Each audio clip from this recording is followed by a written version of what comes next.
scab for the bosses, don't listen to their lies. Us poor folks haven't got a chance unless we organize.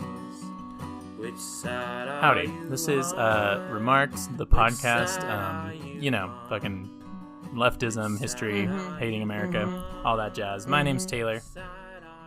I'm Phoebe. That was such a formal intro. I did want to do a formal intro Took because me I aback. wanted to get to the real crux of my intro. Okay, please. Which is, what would your obnoxious DJ name be if you were on the radio? Ooh. So say we didn't invent podcasting back in 2006, and we didn't hold the titles as the sexiest podcasters in the world because podcasts don't exist. Right. And so we had to do a radio show, but we had to do an early morning drive to work radio show. Yeah, totally. What would your annoying radio show name be? Well, this is I have a probably pretty bad one from, I can't remember, it was way back in the day. Me and my friends were joking around about our DJ names, and I don't really like to be around children, particularly infants. I would never do anything to harm an infant. However, I was given the name DJ Baby Killer. DJ BK. DJ BK. All right, word. I was going to go with The Hammer. Oh, nice. I like that. So DJ Baby Killer and The Hammer would be our... On WNBZ in the morning. Pew, pew, pew, pew, pew, pew. Yeah. I feel like I'd have to host a heavy metal show of some kind, though. Oh, yeah. To be The Hammer, you know? Yeah. And then have a little That would be sick. Yeah, that would sure. be sick. For sure. I keep hearing ads for this morning show when I listen to Behind the Bastards. It's a local one, so it's a targeted local ad or whatever. And I just was fuck, I forgot that morning radio is a thing. People just listen to it. Yes, it's every so day. crazy to me. And all due respect to radio, I'm not saying that radio's bad or anything. I think it should still exist, but yeah, it's just fascinating to me because I don't even think to listen to the radio anymore. You know, for sure. Podcasts really changed the game because I used to listen to NPR and stuff a lot, but then when I invented the podcast, I got to keep that up. That's keep that bit going. That's when I really stopped listening to any radio at all. Every now and again I'll tune into the bluegrass hour on fun. Fucking KRCL. Love which KRCL. is the local Utah hip underground music radio station. Yeah. KRCL, that's fuck. Yeah, for sure. How are you enjoying your Waterloo? It's very good. Yeah, today we're sponsored by Waterloo Sparkling Water, black cherry flavor. Waterloo. If you need a sparkling water that's also the name of a battle in the Neapolitan Wars, Waterloo. Look to Waterloo. Because it's better than LaCroix. That's their tagline. Waterloo. For sure. It's better than LaCroix. Anything's better than LaCroix. Yeah, bro, I don't like LaCroix. And for the longest time, I thought I didn't like sparkling water, but it just turns out LaCroix just tastes like ass. You just don't like LaCroix. Yeah. Yeah, no, that's how I am. I was sparkling water is kind of sus, but then I feel like you drink any other kind of sparkling water and you're like, oh. I get it. Yeah, no, this kind of fucks, yeah. Yeah, no shade to Daniel, who loves LaCroix, but sorry. I mean, a little shade to Daniel. Have better taste. How about... He'll never listen to this. Oh, God. Had to let the cat out of the bag. Refreshing. I've also been fucking hard with Topo Chicos lately. Yeah, that's what you were saying. That's what you were telling me. They're trendy, but actually I really like it. That twist of lime, refreshing as fuck. Yeah. Sunday morning, you're hungover, reach for a Topo Chico. Crack it open, you're going to be feeling better. See, it's really interesting that there's a lime beverage that you think is really refreshing, yet there's another lime beverage that you continuously give me shit about. I enjoy a lime beverage. I enjoy lime beverages. What I don't enjoy is beverages that taste like expired water, which is the flavor of a cucumber. Jesus Christ. I think it's fucking sick. I think it's an elite drink. Happy for you and your wrong opinions. Whatever. Oh, Whatever. Man. Well, what are we talking about today, Taylor? We're talking about fucking reality shows. Hell baby. yeah. Talking about reality shows and why sometimes they're kind of bad. Yeah. But, like, in all disclosure, I love a good reality show. Oh, yeah. But these ones that I feel like we researched are some real bad ones. Yeah, heavily questionable. Yeah, for sure. And, like, there's something to be said for, like, being able to enjoy something and, like, still recognizing that, like, it's a little sus, you know? Mm-hmm. I don't know. Yeah, like, no shade. I think enjoying things with a lens of, like, obviously this is, like, A, probably fake, and B, doesn't display, like, moral righteousness, then I think you're, like, good. Yeah. But if you're, like, watching it, you're like, I want my life to be like this. Yeah. Then maybe a problem. Maybe think about it. It's like a car crash. Like, you can't look away. Exactly. Right? Like, That's exactly. Yeah. Like America's Next Top Model. Mm-hmm. You know, morally, extremely questionable. Very. However, like, is it so fucking good and addicting to watch? Yes. Absolutely. Am I going to eat up every second that the producers 100%. push those girls to cry? Absolutely, I am. Absolutely. And I'm going to judge them extremely hard for doing things that I could never in a million years do. Exactly. Or things that I do every day. Yeah. So, oh man. Well, what are you talking about? So, we'll jump into it here. Joe Millionaire. Fuck yes. Right out of the gate, baby. Is a show that first aired on January 6th, 2003. The premise of the show is that 20 women are brought to a castle in France. Oh, God. So it's kind of Bachelor-y. Yeah. Bachelor-esque-y. To meet a young, eligible millionaire man. And in the first season, this man was named Evan Marriott. One of the main themes throughout the first season of the show is Marriott attempting to navigate which of the women wanted him for his personality and which of the women wanted him for the money that he had. So, could you see where this maybe gets into some weird sexist territory? Oh, yeah. Which also, it's like, if you're having trouble, reading whether or not, like, somebody wants to be with you for your money or for your, like, personality, maybe you don't go on a show that, like, actively advertises the fact that you are a millionaire. 100%. Also, 100%. $1 million isn't, like, that. It's like, it's a lot of money, but, like, it's not like, in this economy? This day and age? Yeah, it's crazy. Don't worry, this story has some twists and turns. Oh, good.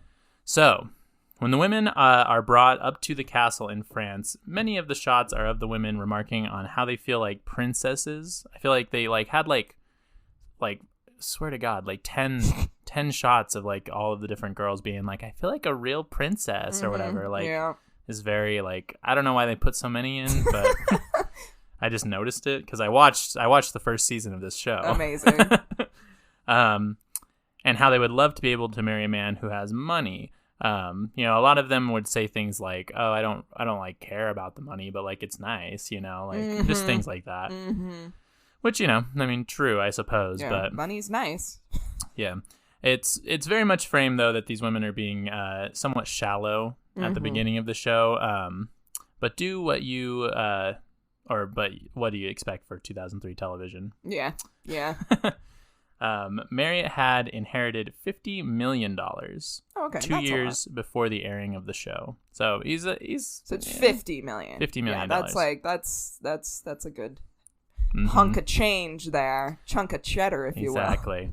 During the first episode, they give the 20 women 5 minutes to pick a dress from a selection of 20 dresses, and they were described as and I quote from the show, pack of wild wolves. Oh, God. Because they were like fighting. There was 20 dresses and they had to like pick which ones they wanted. Yeah. After a ball and some mingling, Marriott gives each of the girls who he would like to proceed further a pearl necklace. Very, very awkwardly. So think of like the rose scene from fucking The Bachelor. But think of that, but he puts a necklace on them. So he'll say their name, they walk up, they turn around, he like sits there and like fucks with the clasp of the necklace for a second, and then like they have to walk away. So I feel like I was like, oh, cut that shit down, please. You gotta do something that's like quicker, it's gotta be snappy, easier. yeah, for sure. Also, I'm so sorry, but pearl necklace. Yeah, just a little suggestive, maybe, or maybe I just have a dirty mind. I don't get the implication, actually. Maybe I'm just too pure. A pearl necklace is when somebody with a penis jizzes onto your neck area. Oh. Yeah. I didn't even know that. Yeah, it's definitely, yeah. All right, word. I mean, I looked at a lot of Urban Dictionary in my youth. Yeah, so, for sure. I mean, that makes sense. I love a good Urban Dictionary, and now, as of right now, I love a good pearl necklace. So, very Bachelor-esque. At the end of the episode, 8 of the girls went home. So they like cruised through this shit. There was like 6 episodes in this whole season. Oh shit, okay. So like it was like they were eliminating people fucking left and right. Yeah, they're like, are you in love yet? Hurry. And there was a reason why. You'll soon find out. Fabulous. Episode 2, they comment on the clothes that Evan brought to the chateau. And the butler, and I quote, states, when I say they, I mean the show comments on it, and the butler, who's like, the butler isn't the host of the show, but he like becomes like, he's like on screen more than the host is. Yeah. He says, Evan's clothes look like something someone on a $19,000 income would wear. So we had to change that. Also, in episode 2, they make the girls go out and pick grapes and do some manual labor. It, of course, has many cuts of the girls complaining and wanting to not be doing the labor to frame them as, like, lazy and entitled. Yeah. But also, it's, like, fucking freezing cold outside. And they're in France, like, picking, like, grapes from this giant vineyard. Like, yeah, I'm sure it fucking sucked. I don't know. It was, like, all rainy and shit. Oh, yeah. Fuck that. Another group of girls had to throw coal into a steam engine train. What the fuck? And take a train ride. Like...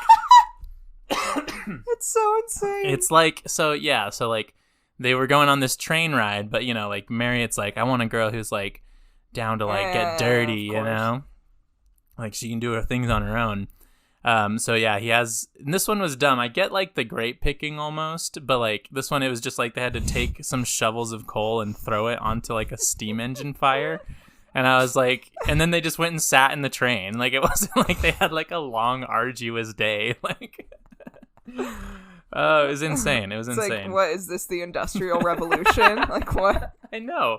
Like when the fuck are you gonna have to do that?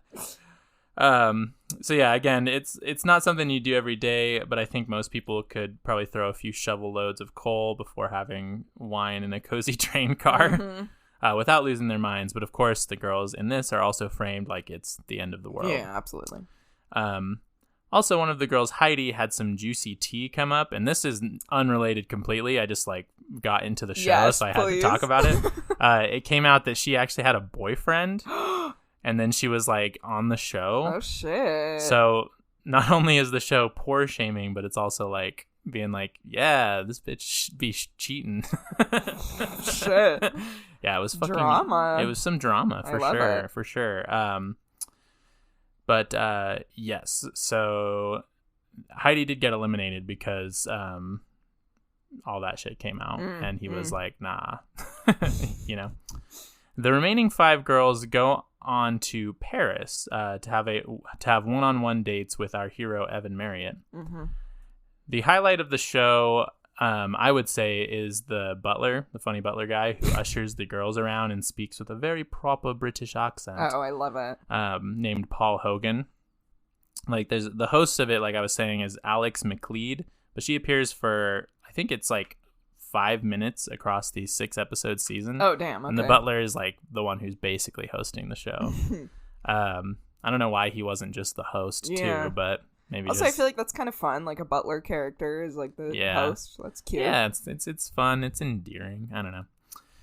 The series finale was very successful for the Fox network, where the show first aired, and brought in 34.6 million viewers, making it one of Fox's highest viewed programs at the time. Now, you might have some questions about what the catch or the gimmick of the show is. Because, at this point, I'm just describing, like, rich bachelor, basically. Sure. Even though I'm sure all the people on The Bachelor are, like, pretty rich, too. Oh, God, yeah. Let me tell you. So, everything that I just told you is a lie. Evan Marriott was a construction worker who the show has told every woman there is actually a millionaire. Oh, shit. See, I had to give you the same experience the women. Yeah. And they don't tell him that until they're eliminated or they win. So these girls all think that he is a millionaire, but he is actually a dude with a $19,000 income. Oh, shit. So they kind of like wink-winked at it. Yeah, and you know from the beginning, like as the viewer. As the viewer. Okay, yeah. Okay. But I just wanted to do a funny thing. No, I love it. I love it. Marriott is a modest construction worker who made an annual income of $19,000 a year and was, in fact, not rich. The aforementioned butler has to also train this man to act very like upper society, and has and on the show stated, and as the show stated, he had to go from eating hamburgers to lobster overnight. So yes, this show lied to 20 women to embarrass them. Zora Andrich and Evan Marriott, she was the winner of the first season, split $1 million prize. However, their relationship did not last after the camera stopped rolling. Shocking. Big surprise. Evan, however, did start a contracting business in Orange County, California. Heyo, my birthplace. Exactly. I won't spend as much time on the the next seasons, but the next season of the show was titled The Next Joe Millionaire, where the show had the same premise, but the Bachelor was 24-year-old David Smith from Texas, who makes $11,000 a year as a rodeo cowboy. Oh, wow. Which is kind of fucking sick, dude. Yeah, that is kind of sick. Dope-ass fucking job. Yeah. Which it's like, and maybe you'll get to this, but wouldn't the people going on the show already know, like, this guy's probably not a millionaire because that was the premise of the show last time? Yeah, no, good question. The show, because we'll get into that in just a second. Oh, sick. The show received less popularity this season because maybe people realized it was just a, like, shitty premise for a reality show. After, like, one season, they were like, I get it. So people might have been over the gimmick, but because it's basically The Bachelor, but with more lying involved. Yeah. More lying to women involved.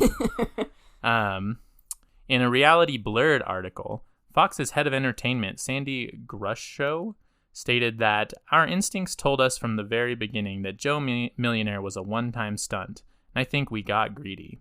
He added, we tried to sneak it by the American public a second time, and we got called on it. So I guess that's what they said. Wah, wah. Mm-hmm. I don't know if I wrote it down here, but I do know that the reason why they could do it is they ended up moving locations and getting women from Europe because the show primarily aired in America. I see. So it had to be like European women so they could get ones that like didn't know what the show was. Yeah. So you lied to foreign women. Now you're lying to foreign women. As in the first season of the show, Smith and the winner named Linda Kazdova did not have a long-lasting relationship since they were separated by distance. Smith was given a ranch in Texas, and Kazdova was awarded $250,000. Which, I don't know which one of those is better. Maybe they're about even, like, because Homeboy got a ranch in Texas, which is, like, cool. Yeah. Seems like something he would probably like, but... Yeah. I don't know, yeah. It's also, like, I don't know how much it costs to, like, keep up a ranch. Me neither. But, I also don't know, like, how much ranches go for if he sold it. Like, if you get, like, a fuck ton of money for it. Or it's like, are you making money off of, like, ranch things? Yeah, like ranch activities. Yes. Ranch goods and ranch services. Exactly. Speaking of goods and services that come from a ranch. Yes. Here's some products that support our podcast that also come from a ranch. Some farm fresh advertisements. Exactly. Farm to table, cage free. Cage free podcasting services. Exactly. And we're back. the real question that might be on everyone's mind is, that's been on my mind truly, is do you think that Vladimir Lenin fucked? Like had sex? Like had sex. Like I say yes. You think that do you think he was like known for like his like fucking? I don't know that he was like Rasputin level like known for it, but I think he had sex. Yeah, I mean, I'm sure he like had sex. Like, yeah, but was most he people, like did he like sex. fuck? Yeah, like did he fuck? You know? I don't think so. You don't think he like fucked? Fucked. Yeah. Like I think he probably he probably had a wife or something. I don't know. I honestly don't know. Probably. So I'm sure they like banged like a handful of times, and then I feel like he probably kind of like fucked around on her a little bit. It's because he was like married to the revolution. Exactly. Exactly. No, I don't know. Yeah, he's too committed to like murdering the bourgeoisie. He didn't have time to focus on sexual relations. True. While we were all out partying and having sex, he was studying the revolution. Yeah. He was creating a system of equal distribution for all. The metaphorical blade of communism. Exactly. Studying the proverbial blade of communism. True. No, that's a you know, all the communist leaders, I just wonder sometimes. I'm like, dude, did they fuck? Yeah. Did they like fuck, you know? Yeah. And like Karl Marx doesn't strike me as like a fucker. I don't think that he fucked. Yeah. No. I feel that he was probably a tender lover. I agree with that. But I don't think he was like all about the town. Yeah, know? I don't think he was like fucking, you know? Yeah. Castro. Oh, Castro. It's literally documented that Castro fucked. Historically known for fucking. Yeah. Now Castro laid pipe. Yeah, truly. It was literally like, I think it was I can't remember. It was like some American politician or some other like dictator or something literally like made fun of him or disliked him because he like surrounded himself with beautiful women or something like that. I can't remember the exact I'm thing, sure. but Yeah, I'm sure. Yeah, no, he was. Yeah, he just kind of was known. Yeah. No, for sure. Anyway, back to reality TV. So the show, second season, drew less than 7 million viewers per week, and its season finale only got about 9 million viewers. So quite the drop from the 34.6 million of the first season. No more seasons were produced after that until October of 2021. Oh, shit. When the show was greenlit for a reboot called Joe Millionaire for Richer or Poorer. The big twist with this season was that they have 2 bachelors, one being a millionaire and one not being a millionaire. Okay. The plot thickens. Yeah. So if you thought there wasn't any way for the show to get worse. Yeah. And to like pour shame even more, we got him. We made it, boys. The show premiered on January 6th, 2021. Awful day all around. Yeah, I was gonna say in reality television. Jesus. 18 years to the day, might I add. The first season was aired in 2003. I remembered you said that because I was triggered by the date January 6th. To the day. Damn. Wild. The show wrapped up on March 10th, 2022. It will, of course, be no surprise that the winner of that show and the Bachelors, or the winners and the Bachelors, also did not last the end of year of filming. So yeah, pretty fucking wild concept for that show. Yeah. I do have one other show to talk about. Please. And this was kind of an add-on addition because we had a lot of time between our last episodes. Yeah. I had lots of time also, to... Sorry about that, folks. I was out of town, and but things be happening. You had a doggy emergency. I did have a doggy emergency. She's doing pretty well, it seems. So love it, Tonks. Oh, the angel of my life.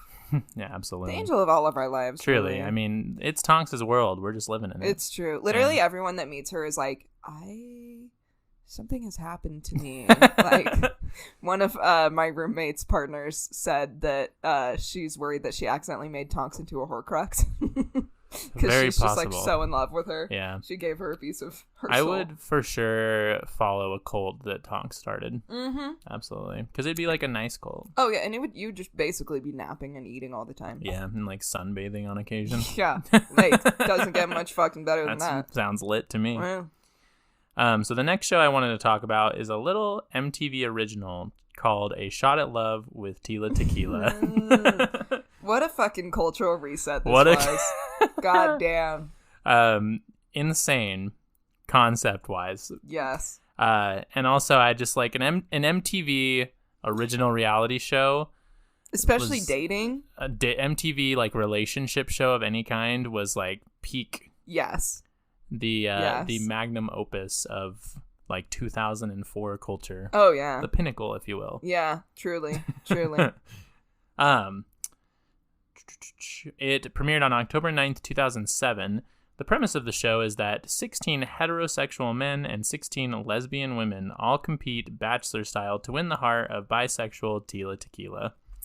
Good shit, man. The contestants of the show were not made aware of Tila's bisexuality until the end of the first episode. Whoa. Okay. So they just thought they were going into like a normal dating show. Yeah. And then they were like, ha, gotcha, bitch. She bats for both teams. And so I'm sure you can imagine there was some pretty interesting conversations that were that were had not only by the straight guys but also the lesbians, because historically speaking, lesbians have not always had the best track record with bisexual women. This is yeah. And to this day is somewhat true as well. But at the same time, neither have straight guys. Yeah, so it's true. Really a bad combo. Yeah, you're just asking for a lot of hurt. For sure. On September 28th, 2007, the Christian Post published an article discussing the moral depravity of the show. Here's a quote from that article. Oh, God. Men and women are made in the image of God. Okay. And our masculinity and femininity reflect something of his wonder and glory. So it's no wonder the enemy attacks this area and works to create confusion, brokenness, and lust, said Jeff Johnston, gender issues analyst for Focus on the Family. Oh, Christ. There's the kicker. Yeah. Pro-family organization. But that was on the show. He was saying like, the enemy, as in the devil, being like created this show to like tempt us with lust, confusion, and brokenness, to quote him. Also, okay, if we're all made in God's image, why is it so wrong of me to be appreciating all of God's image? Exactly. Men and women and everyone else. Exactly. It's like, damn, I'm made in God's image. God must have loved sucking cock, apparently. God must have loved a pearl necklace. Exactly. Oh, I'm sure he did. Also, the article weirdly had to mention, this is also kind of a side thing, but like it's like talking about the show and it says like Tila Tequila, and then it says real last name Wen, which is like Nguyen. Because she's some type of Asian descent. Right. Which feels like that was a deliberate choice, because like everybody knows her as Tila Tequila, and they were like real last name Wen or whatever. Like it just is like a weirdly inserted to the article. Yeah. And I was like, that seems. It's like obviously Tequila is not her last name. Yeah. We all know this. It was just very strange. Yeah. I don't know. I was like, okay, seems like a choice was made. Fox News had some shit to say about it as well, because of course they did. Yeah. They claimed Tequila had a steady boyfriend and was not actually bisexual. Oh, classic. At the time, Tila responded by saying, "I find it absolutely absurd that they would even make such an ignorant statement." And I, for one, don't find it that absurd that Fox News would make such an ignorant statement. So, and this is where this whole story gets real interesting. Awesome. So now Tila Tequila would confirm the Fox News article 11 years later. Oh. And so she confirmed that, yes, I had a boyfriend and I'm not actually bisexual. Oh. But Tila Tequila has gotten some interesting takes in recent years. And I personally believe she denied being bisexual for her now right-wing leaning audience. Oh. But at the end of the day, I guess we'll never know. Tayler Tequila has had some controversies in the past, like dressing her daughter up as Hitler. What? There's a photo of her. She like combs her daughter's hair over and puts like a little like black piece of metal or plastic or something like over her fucking lip. And then she stated that she did it because hashtag baby Hitler was trending. What? I don't recall baby Hitler ever trending. What does that even mean? And so she posted a picture of that on her Twitter. Jesus She Christ. also got kicked off of Celebrity Big Brother for saying that she was Hitler reincarnated. Girl, what? Let me quote this Daily News article. Please. Along with penning her massively misguided manifesto, Why I Sympathize with Hitler, Part 1, the reality TV star shocked fans by posting a photo of herself holding a gun and wearing a Nazi armband while posing in front of Auschwitz in 2013. Oh, no. Let me pull up the photo for you. Dude, what the fuck? Like, I did not expect... I've been out of the Tayler Tequila Exactly. news loop, I guess. I did not expect to find out that Tayler Tequila is, like, a whole-ass, like, Nazi. Yeah. Like, she's just a Nazi. Yeah, a full-ass... Because there's definitely, like... Fuck? There's definitely, like, you know, there's Nazis, of course. Uh-huh. And then I feel like there's people who are, like, Nazi adjacent, but, like, Yeah. aren't... I wouldn't say, like, you're a Nazi. I just think you, like, share a lot of the beliefs with Yeah. them. But this is like you're literally a Nazi. you are like, actually a Nazi. It's so bizarre. Bro, what the fuck? I gotta fucking find this photo for you. Yeah, please. I'm like so blown away. And it's just very weird. I mean, I guess that's being a Nazi is like oh, it's like a photo shoot. Yeah, it's like a whole ass. That's like a professional photo. Mm-hmm. I thought it. I like literally can't. This is. I was like, what the fuck is going on? Any thoughts? Like, for I thought the it audience? was just like gonna be like a selfie or something, which is still really horrible. But it's like the commitment to this is like. She committed even more. This makes it even worse. Yeah, she committed to the look. Yeah. She like someone had to like edit this and like go through it. I mean, someone had to like shoot the photos. I don't know. Oh my god! And the way that like there's like rays of sun coming out from behind her, like she's and like there's just like Auschwitz in the background. Yeah, that's wow. It's okay. very very poor taste going on here. I mean, yeah. So wearing a Nazi armband while posing in front of Auschwitz in 2013. And this is still the Daily News article. And it says this: somehow calling herself Hitila did not go over well. Somehow that didn't go Somehow over too people well. were a little mad that you were saying Hitler was chill. It's weird, huh? Yeah. This is a quote from Tayler Tequila. I never said I hated anyone, but just because I feel sympathy, compassion, and forgiveness for others, such as Hitler, means I am now a monster? Yes. Tayler would say in her defense, all for trying to open your eyes to the truth that Hitler was not as bad as he was painted out to be. I don't even. Like, what a weird direction. Yeah. That this is such a rabbit hole thing, but I was just like looking at this insane. I was looking at A Shot at Love with Tayler Tequila, and like was just like got into this whole shit, and I was like, wait, what the fuck? It was insane. Okay, bro. To end it all off here, the winner of the season was Bobby Banhart, who posted a message on his MySpace. Classic, saying that Tayler never called him after the show, and Tayler said it was because she wasn't able to see him for 2 months after the ending of the show or the ending of filming, and then she just like moved on, I guess.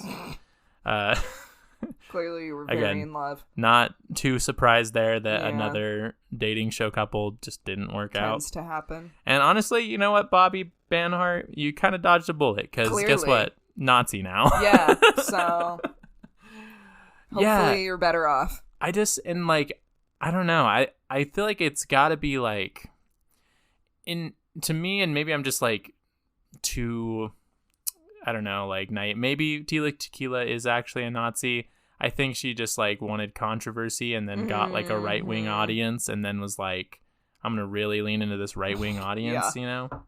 Because she's also like anti-vax, like flat earth, QAnon shit. Like she's all that shit now. But yeah, real weird. But so again, she says she was never bisexual. I think it's a lie.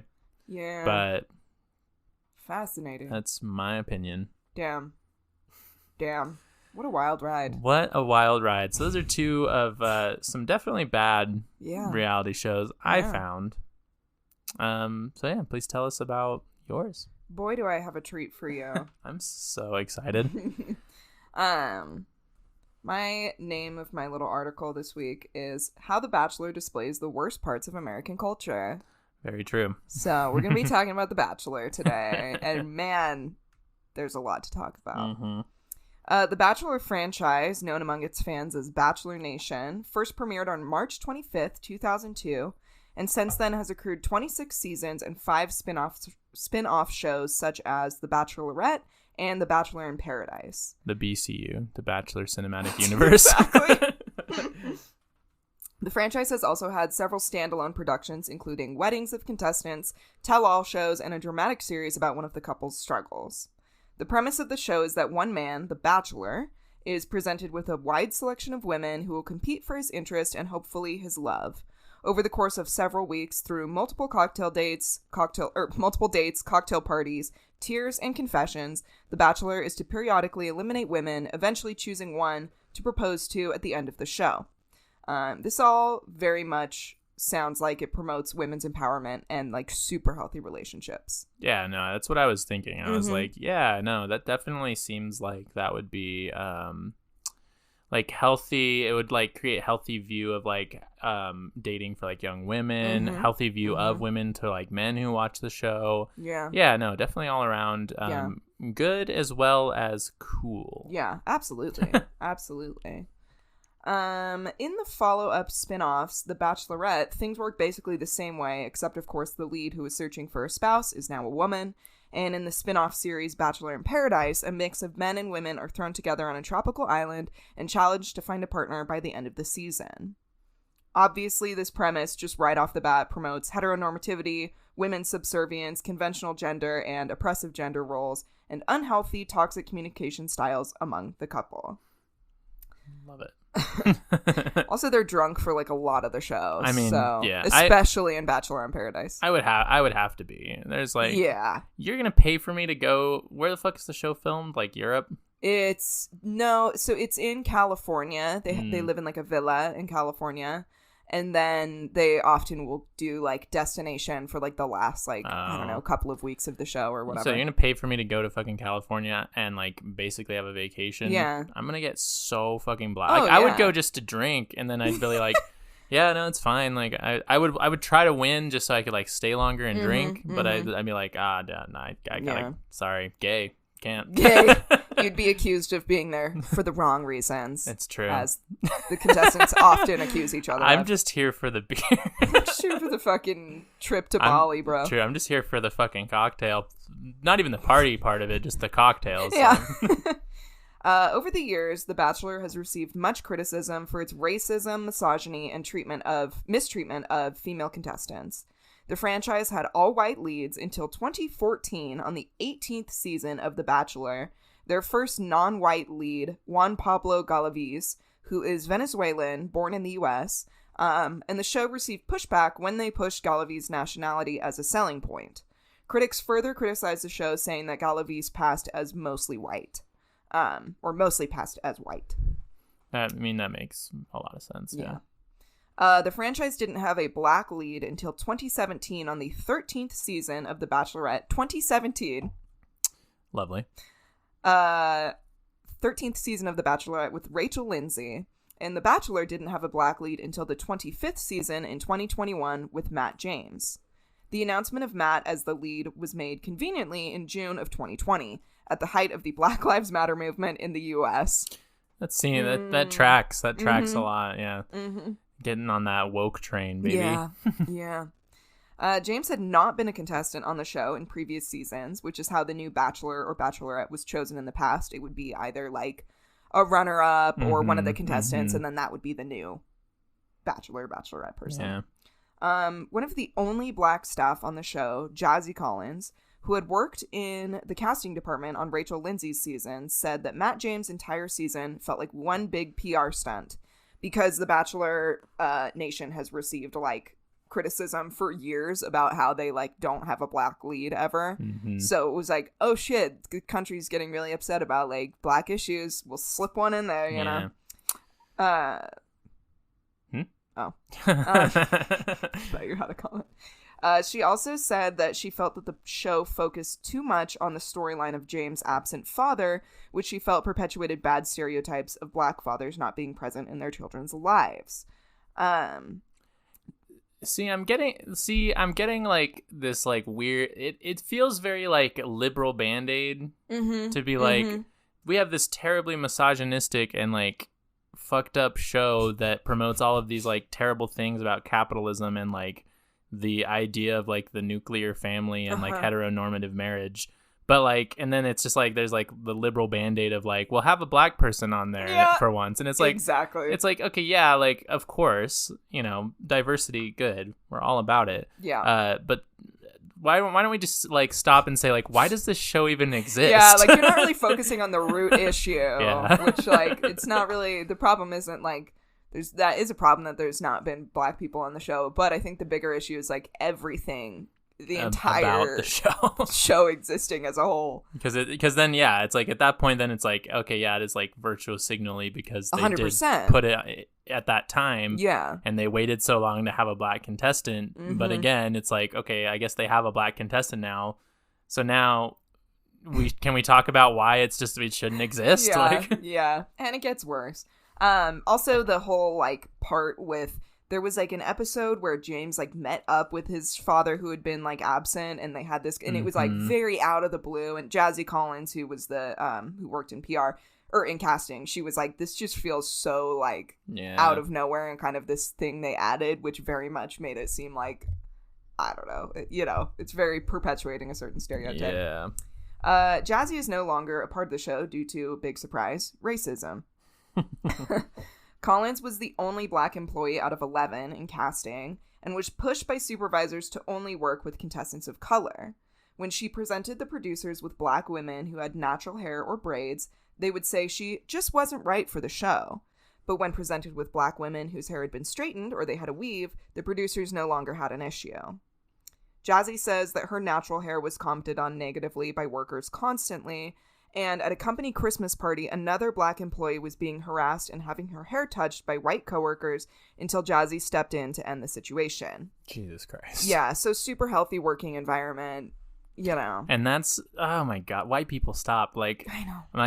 I don't know if I've ever like shared this on the podcast, but like 2 of my brothers are adopted and they're black. And like the amount of fucking people who just unconsensually walk up and like touch their hair. It's so insane. It's like, please don't. And if you like, and if you're close enough, like ask first. Like, if, like, can I at least ask? But if they don't know you, don't touch their hair. Yeah, like, it's fucking weird. And I mean, it's like there's obvious reasons why that happens in the U.S. That literally like back in the day, black people were literally portrayed as like zoo animals. So you know, it's a long thing. Anyway. Yeah, fucking hell. So, you know, just even beyond like what happens on the actual TV show, like what happens in like behind the cameras and in staffing is just like relentless racism at all times. So great. Fun. One of the lead girls on Matt James' season, Rachel Kirkconnell, was heavily criticized for racist photos that surfaced of her. Photos of Rachel attending an antebellum party in college were resurfaced when she appeared on the show. This led to an investigation by fans into Rachel's social media history and found that many of her Instagram likes were photos of racially insensitive Halloween costumes, people wearing MAGA merch, and pro-cop propaganda. Photos were also found of Rachel and her family dressing up as Native Americans multiple times for Halloween. And it is like caricature, bad. It's like very like over the top. Extremely offensive, yeah. Cool. Good stuff. Yeah, love it. The contestants' behavior and choices could have been separate from the show until the host, Chris Harrison, had to open his big stupid mouth and defended the actions of Rachel in an interview with Rachel Lindsay, the first Black Bachelorette. When Lindsay called Harrison out for allowing a contestant with racist opinions to appear on the show at all, let alone on the first Black Bachelor's season, Harrison became heated. He defended Rachel's actions, saying, quote, "I saw a picture of her at a sorority 5 years ago, and that's it. Boom. This girl is in the book. This girl is in this book now, and she's in this group." And I'm like, really? Why? Very profound. When Lindsay pressed Chris about the issue, saying that attending an antebellum party in 2018 is a pretty bad look, Chris claimed that during this time, no one would have been upset. But now, due to the events of 2020, people are looking at things differently. I don't think that's true. No. I don't think that's true at all. No. I really think that people would have still been like, hey, maybe don't do that. Like, if you were to tell me, like, in 2003 people wouldn't be upset, I'd say yes. Yeah. Because people were awful in 2003. Yeah, but like 2018, people were very much aware of like what is and isn't. Black Lives Matter was still like, yeah, there wasn't the 2020 protest, yeah, but like that was a large movement even at that point. Like they had a lot of big protests. Yeah. I don't know. And it's like the thing too is like the photos of her that came up is like picture of her in like a, Southern Belle kind of dress, her and her friends and those kind of things. And then one of the pictures is like all of the women in their little dresses, like all together. And those were most of the photos that you could find. And so it's like, I suppose if looking at it and you didn't really know what antebellum meant, you would be like, I don't know what the issue is. But also at these parties, people are dressed up in like Confederate soldier outfits and shit. And also, if you just know what the word antebellum means or Google it, then you'll be like, oh, this is not a chill thing to be doing. Sure. You're like, it's a South will rise again party. Like, this is not. Yeah, it's like remember when we owned slaves? Let's like cosplay as slave owners again. Yes. Like, that's really what you're saying. Yes. Yes. And it was at a plantation also. So if that even more yeah. They're like one step short from just like hiring black people to like be the waiters and stuff. Like that's and I'm sure that happens at antebellum parties. I'm almost positive that it exists. But it's giving Get Out. It's giving Get Out for sure. Yeah. Chris said about people are looking at things differently now. He says, quote, "My guess, these girls got dressed up and went to a party and had a great time. They were 18 years old. Now, does that make it okay? I don't know, Rachel. You tell me. But where is this lens we're holding up? And was that lens available? And were we all looking through it in 2018? I don't know. I don't have these answers." To which she was like, first of all, like, yeah, I do think that lens was available. Second of all, like, the issue is that, like, yeah, we should be looking through that lens now, even if maybe we weren't at that time. Yeah. Like, anyway. Ugh. Well, and maybe you'll get to this. I'm curious as to if like the person doing the antebellum party like made a statement about it. Like, did she apologize? She did, yeah. Like, she ended up apologizing, and she said, I think she said something like, "Oh, blah blah blah. Like, these actions can't be excused. Whatever. I'm sorry," kind of thing. Yeah. So for sure. And I mean, and fair. Like, if you're gonna apologize, like everybody fucks up, whatever. But like, I don't know. Yeah. It's just, and again, that's the thing is, it's like, okay, you have like this big platform. You need to we need to hold people with big platforms accountable because you can get to a lot of people. I don't know. Exactly. Especially with Bachelor and just like the influence that it has. Anyway, Chris went on to ask that people give Rachel, quote, "a little grace, a little understanding," and said that he wasn't the woke police. Following this interview, Harrison apologized, stating that his comments defended and excused racism, and he temporarily stepped down as host of The Bachelor. As he should, probably. Probably a good move. Yeah. But, he's back now. So oh, well, that's good. Great. I'm sure he's reformed. I'm sure he's very... Oh, yeah. Chris Harrison's a great person. Yeah. Super good. Again, no, not problematic. No notes. Yeah. Not at all. I'm stoked about it. That's the end of the episode, actually, right there. Everything was fine for the rest of it. Everything was great. Rachel Lindsay, the first black lead to ever appear on the franchise, experienced her own issues with racism during her season. Lee Garrett, one of the contestants competing to win a proposal to Rachel, had tweets from just a year prior to his appearance on the show surface revealing racism, homophobia, and misogyny. Lovely. These are... Oh, God, okay. In 2015, he tweeted, What's the difference between the KKK and the NAACP? One has the sense of shame to cover their racist ass faces. Oh, gosh. Classic, like, reverse racism rhetoric. Oh, man. Yeah. And that's the thing is, like, you know, on these like, when we talk about, like, these terrible, like, takes and stuff, like, part of me, like, wants to, like, be like, well, this is obviously just wrong for this and this and this. But it's like, y'all know it's wrong. We don't have to tell you why that's bad. Exactly. Like, it's just, you know, fucking awful. I'm like, do you know what the NAACP is or why it exists? With the reason the KKK is one of the reasons it exists. Like, yeah, literally. Do you know what the KKK has done? Like, oh God. Okay. Anyway. In 2016, he said, quote, I don't hate Muslims. I do hate Islam. I just mind-fucked a few liberals for standing for something while making reasonable sense. Okay. Yeah, cool. Yeah. Which I'm like, that doesn't make reasonable sense, but all right. However, he tweeted later that that month highlighting the fact that the Pulse nightclub shooter was a Muslim. So maybe you kind of do hate Muslims. Maybe a little bit. Yeah. Like, yeah. Fuck the Pulse nightclub shooter. Yes. But not because he's a Muslim. Not because he was Muslim. Because he was the Pulse nightclub shooter. Yeah, exactly. That's the part we focus on. He tweeted in support of recognizing the Black Lives Matter organization as a terrorist group. Yes, those vile terrorists who want to stop police brutality. Yeah, crazy. In 2016, he tweeted... This is so funny. It's not funny, but he tweeted, quote, Guys, ...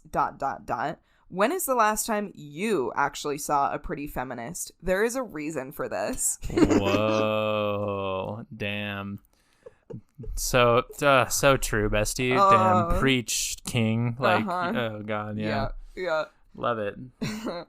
A few months later, quote, Sorry, ladies, I can't make the world not exist to fulfill your needs in the appreciation / self-worth department. #guy issues. What the fuck? Which that doesn't even really make any sense. Like, I don't know. I can't make the world not exist to fulfill your needs in the appreciation / self-worth department. I what does that mean? I don't know. I think, like, if I had to guess, because I deal with this shit all the time. I think what he's trying to say is that, like, the, like, feminist and, like, women, heavy air quotes, this isn't true. He's trying to say that, like, women are, like, too demanding of, like, men. They're like, you need to, like, bend over backwards and, like, make the world not exist because it's like I'm so triggered by, like, the world and like all that. I think that's what he's trying to say. I don't fucking know. I could see that. #guy issues. Just #guy issues, man. And a month after that, he tweeted, quote, Meninist, I have found my calling. Oh, Jesus Christ, dude. And this was before he was on the show. This is, oh my gosh. Yeah. The show declined to comment on these tweets until later during Matt James' season when the issues with one of his contestants surfaced. The show clearly has a long history of racism and never taking account for this bold-faced racism. Of course. Also, like, the producers claim that they, like, do background checks into the contestants and that they, like, vet them before they go on, but obviously not hard enough because, like, yeah, okay, this dude's Twitter account was, like, private, but, like, it's not that hard to, like, get past that. I mean, yeah, and also it's like, you would think, I don't know, if you're, like, running this big fucking reality show and you're like, okay, like, you know, we have standards, we need to see your social media posts, right? Like, I don't know. I and again, like, the whole show shouldn't even fucking exist, but, like, literally companies do that. Like, you can get fired from your job if, like, you tweet some fuck shit, you know? Like, and this is, like, and there was so much more. Yeah. Oh, and I'm it's sure. like, bro, like, yeah, it's not that hard to be like, hey, we have to do a social media check before you do this show to make sure you're not, like, a horrible racist person. Yeah, for sure. Especially when the lead is, it's your first fucking time ever having a black woman on the show, so. Yep. Good. Yeah. Good as well as, again, cool. Cool. You know what else is good and cool? I was like, I don't know how to. Yeah, that's true. Fucking hell. These ads. I really hope that we get our second advertisement. First, second, yeah. We get another advertiser for the first time, and it's The Bachelor. Oh my god, that would just be beautiful. It'd be poetic justice. It would be. It would be. I'm vying for that. Yeah, me too. Anyway. Ads.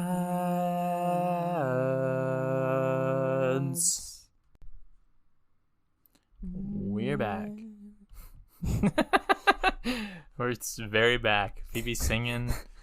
These sparkling waters have gone right to our heads. Yeah, we're crazy over here. Yeah, it's getting pretty wild. Yeah, no, I'm really excited for it to not be August anymore because I want to drink. Oh, yeah. I went sober for August, y'all. Yeah, which I'm very proud of you. Thank you, yeah. Yeah. Whole month, no alcohol. That's impressive. It's weird because, like, it's not, like, most of the time I feel like I didn't even think about it, but, like, it was really, like, the homie hangouts that were, like, the hard part, you know? Like, just want to have some beers with the boys. But, it's like, just, like, our classic, casual thing that you do. You just have a few drinkies and then get a little goofy. Sober up, and then you drive home so you can go to work the next day. I meant to have a detox week when I got home from my trip because we were like shit-faced, but we drank like every night. Yeah, on vacation. But then I had a really stressful week, so I was like, well, maybe not this week. Maybe next week. Oh, drinking. Beverages. Bevies, if hot you girl will. bevy. True. But maybe I'll just drink Topo Chicos instead. Yeah, that'll ease my pain of existing in capitalist society. Whew, yeah. Yep. Anyway. All right. So, the structure of The Bachelor itself promotes and fosters unhealthy behavior between contestants, in the relationship between the lead and whomever they may choose as their spouse, and to the viewers. The Bachelor in particular promotes the idea that women need to be competing with each other for the attention of a man. They're constantly comparing themselves to the other women around them, and often try to tear each other down in order to win the Bachelor's affection. In almost every season of The Bachelor, one of the contestants is made out to be the villain. Mm-hmm. Producers edit the show to portray this woman's actions as shallow and vicious, and they even end up convincing the other contestants to gang up against this particular woman, making them believe that she truly is the villain. In 2017, on the 21st season of The Bachelor, Corinne Olympios was this villain. Marketed as the meddling, overly sexual, stupid blonde, Corinne's behaviors on the show were greatly exaggerated to make her fill this role. She was confronted by the group of women who pressed her, asking her if she felt that she was emotionally mature enough to be married to Nick Viall, that season's Bachelor. Corinne was repeatedly questioned by the girls about her emotional maturity and her intelligence, honestly, is like really where it kind of started like borderlining sometimes. And the women would celebrate when Corinne didn't win dates or didn't get attention from Nick. Eventually, the women gathered together to have an intervention of sorts with Nick to tell him that Corinne, quote, wasn't there for the right reasons. As I was saying, this is a phrase that you hear on Bachelor Nation probably like 10 times a season. Yeah, for sure. People love to accuse other people of not being there for the right reasons. Yeah, and it's like, well, what are the... You're here to marry... a dude. Yeah. Like what that you've known for like 5 weeks. Yeah, like what are the right reasons? Exactly. Like describe, because maybe she like, again, according to the show, is like, more vicious or whatever, but you're all here marrying a fucking stranger. Yeah. Like like do you realize what you're participating in? Yeah. Here? And she honestly, like, I feel like from what I remember, because I did watch that season, I don't feel like she was like rude. She literally was just like kind of like not ditzy, but that was sort of her like character, and she was very like whenever she saw an opportunity to go and talk to Nick, she would take it, which I'm like, she's just doing fucking the point of the doing show. the thing, yeah. And then there was this huge thing where she napped through a rose ceremony, and all of the girls were so personally offended. Jesus. And I watched this clip just barely when I was like doing this research, and they're like all confronting her, and she's like, I'm sorry I took a nap. And it's just so funny. Literally, that's the fucking so hilarious. Funny.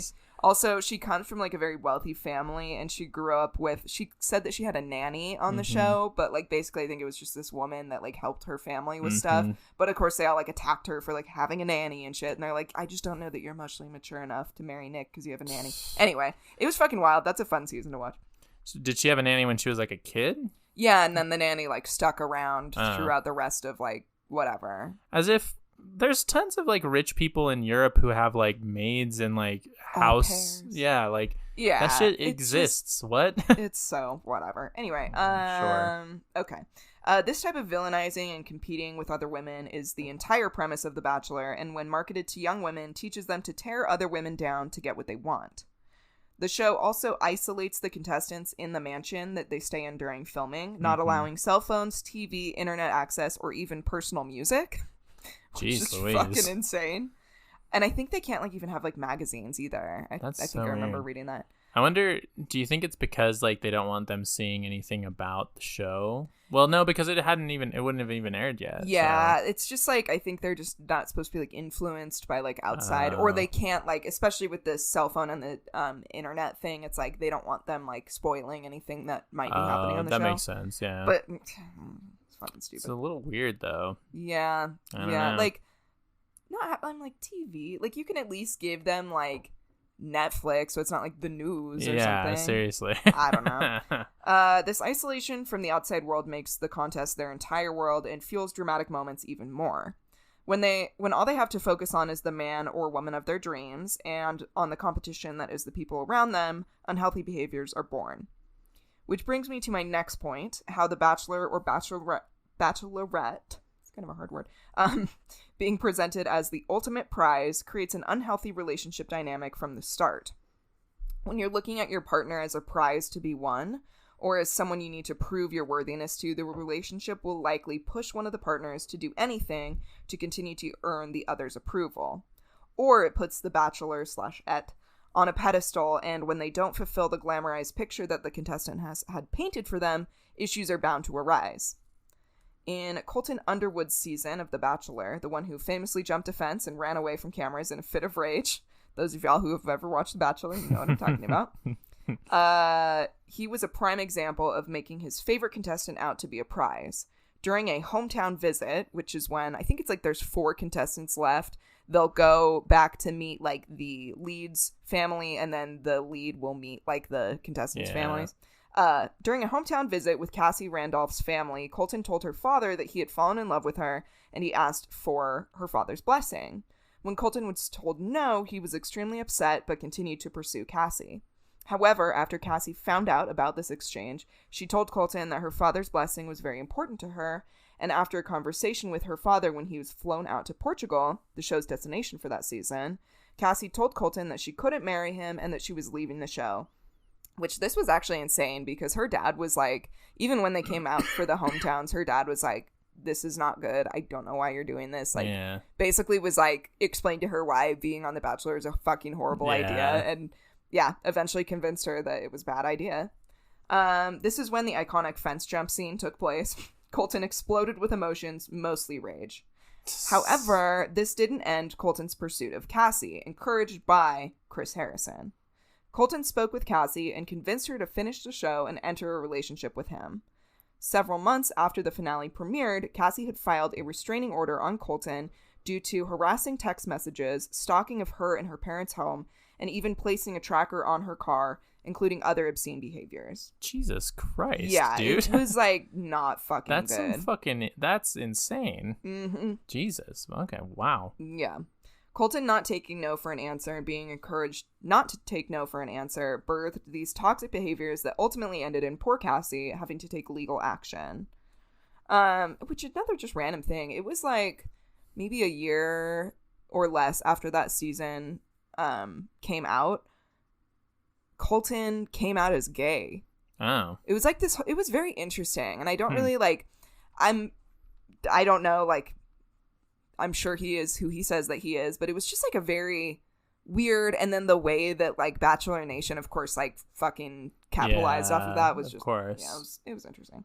Anyway, the contestants and leads on the Bachelor shows are carefully selected, and as we have discussed, tend to fit into Eurocentric beauty standards as well as societal expectations of beauty and body types. The women are typically white, thin, long-haired, and always made up and adorned in perfect gowns. The men are toned with big arms and abs, clean-cut, and usually white. Most of the contestants and leads come from wealthy families. And so this cast of characters sends a message to the people watching this show that you are only worthy of being loved if you're beautiful in the way that TV wants you to be. The wealth of the participants, as well as the extravagant dates funded by the show, says that money can buy you love, and that the wealthiest of people are the happiest and the most successful. Yeah, which is very true. I mean, I've never seen an unhappy marriage of like wealthy people. Yeah, so, that's never happened. No, never happened once. Like we've never seen like iconic billionaire divorces. Oh yeah, like, for sure. Super recently, anytime like, recently. Really recently, like crazy how recent it is. Yeah. The show also has a legacy of promoting virginity equaling purity and making virginity out to be a huge deal. Colton Underwood, the bachelor I talked about earlier, who stalked a contestant, was a virgin at the time of filming, and producer Chris Harrison would not let you forget it. It was mentioned every episode multiple times. Oh, God. Just fucking virgin ass. Virgin. But I guess it's like a good thing in the show's like canon, right? Because he's like pure. Yeah. Wonder... Well, and even with that, it was a little bit, because he's a man, it was portrayed a little bit differently. Like, it was less like, oh, look how pure he is. It was more like, oh, like this is so unique and weird. Like, what if I don't know. But in season 24 of The Bachelor, Madison Pruitt's virginity was a major plot point. Mm-hmm. She frequently brought up her virginity and her choices, and when the time came for fantasy suites, which is the time that The Bachelor gets to spend with the final contestants with no cameras present, aka sexy time, Madison confronted The Bachelor, Pete Weber, telling him that if he were to be intimate with the other contestants, she didn't know if she would be able to move forward with the relationship. Peter had his fantasy suite time with contestants and eventually had to confess to Madison that yes, he was intimate with the other women. Madison was upset and, in my opinion, drove Peter to feel guilty, who later confessed his regret to our BFF, Chris Harrison. Oh, of course, yeah. Mm-hmm. Our homie, our boy. Our bruh. Our hero, really. Truly, yeah, just a all-around guy. Great guy. Perhaps the worst part of The Bachelor, though, is the sexual assault allegations.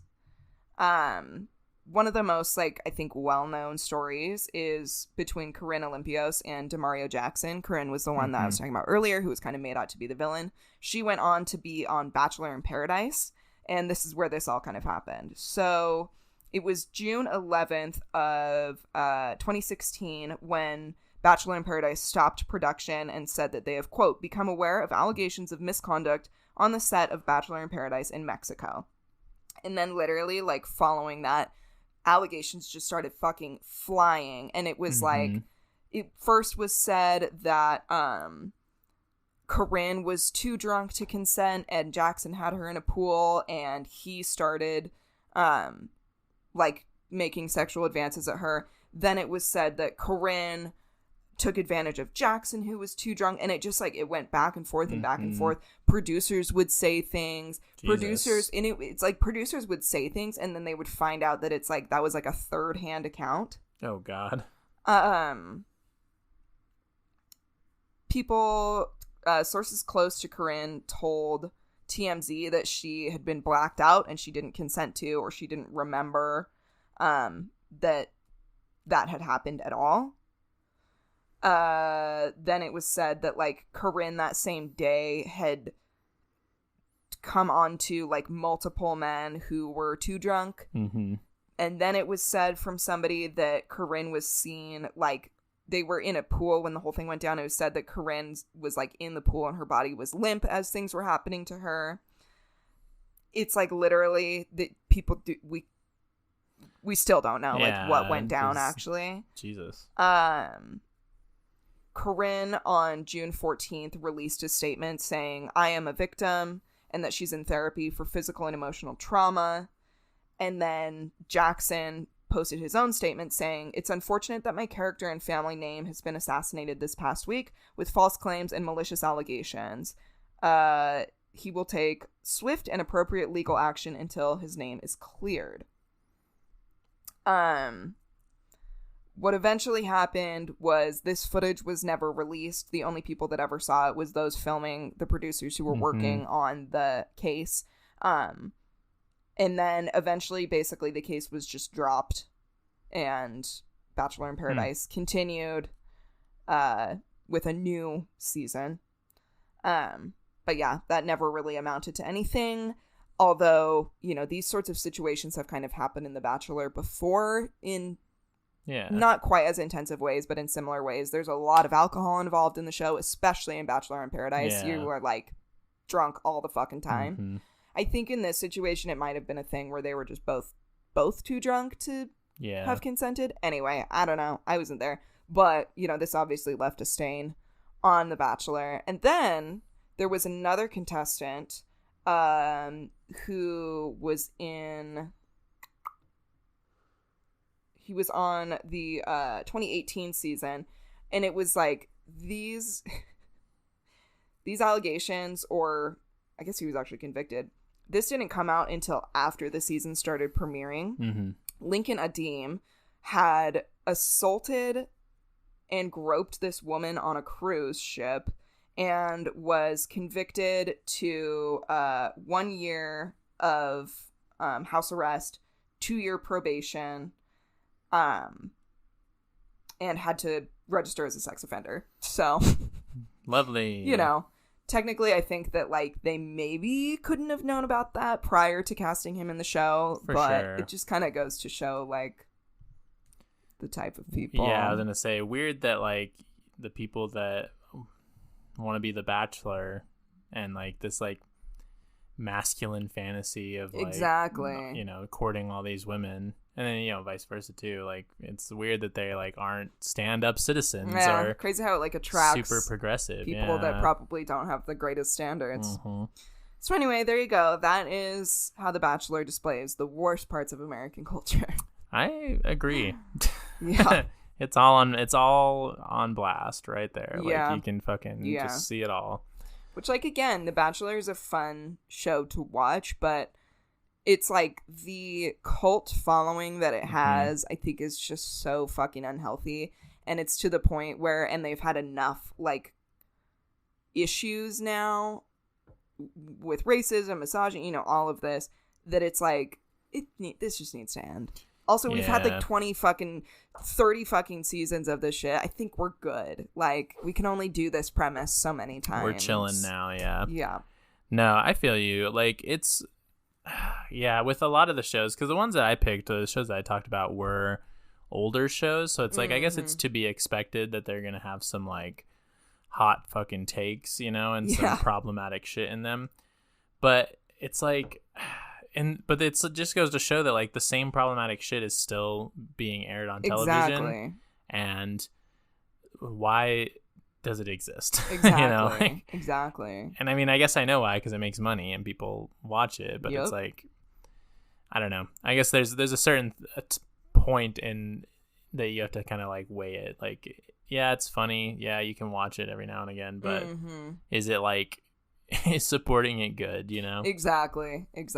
Yeah. And like at this point, yeah, I don't know. Also, like you were saying, it's like literally you look it up and every single couple has broken up afterwards. Absolutely. Because you're not making a healthy relationship. It's not a good way to do it. You're not going to get a healthy relationship from a dating show. It's just not going to happen. I'm sorry, everyone. It just doesn't exist.